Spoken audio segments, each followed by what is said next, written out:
This should be one of the most easiest and simple yam pottage recipe you are going to find on the internet today. Hello, value family. You're welcome back to my channel. In today's recipe, I'll share with you on how to make this very simple yam pottage. And like you all know, new yam is already out, and I'll be making use of new yam. If you really want to enjoy your new yam, just make sure to add enough oil when you're making it. It's going to make lots of difference.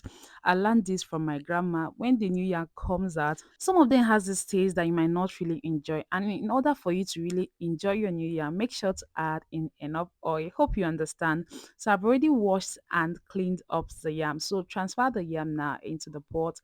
Add in some chopped onions, salt, and just little water. We are not going to be doing too much water because we really want the water to dry up. I don't want to take out the water when it's ready.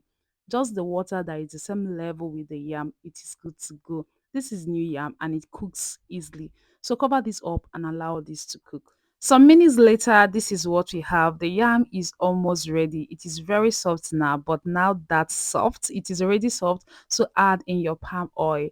The taste of the palm oil makes difference too. Make sure to use a very good palm oil when you're making your yam. Add in some of your cooked momo. Add in lots of crayfish. You need lots of crayfish in order to enjoy this recipe.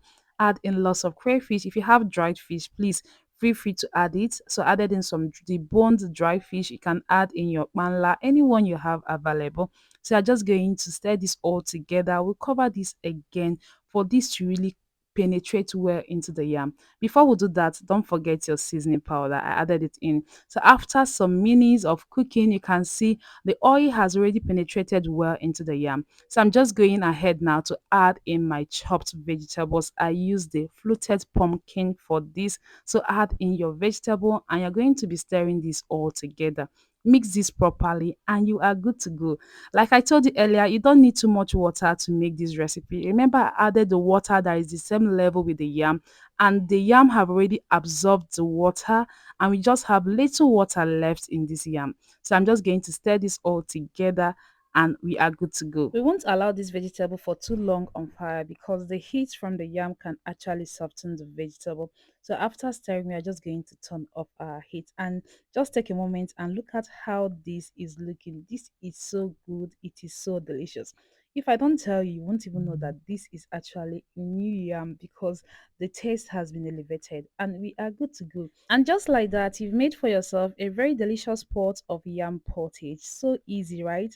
Thank you guys for watching this recipe. And you've not yet subscribed to our channel, what are you waiting for? Just take a moment and hit the subscribe button below and let me know where you're watching from so I can give you a hug in my next video. I'll see you guys next time.